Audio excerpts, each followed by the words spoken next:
Coach sebenarnya tak ada lesen kan? Baik coach dengan aku.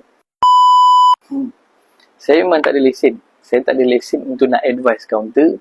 Saya tak ada lesen untuk nak mengajak orang untuk nak buka account di mana-mana broker. Tapi untuk nak mengajar, tuan boleh mengajar selagi tuan tak ada bagi buy call ataupun advice counter lah secara public dan dalam grup. Tapi macam mana saya nak tahu seseorang coach tu boleh betul-betul bantu saya?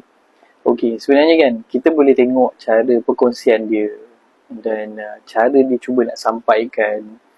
Yang penting ialah cara kita nak menilai tu adalah dengan kita bertanyalah pada dia. Minta pendapat. Kalau dia selalu buat live, tanya dekat dia. Apa yang dia boleh provide dan apa yang dia boleh bantu.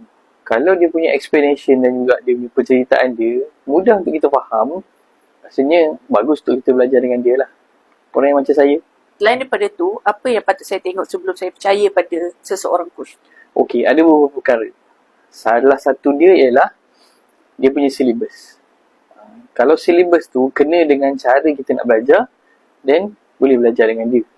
Nombor dua, bagaimana cara penerimaan orang lain kepada dia. Senang nak tengok waktu dia punya live TikTok lah.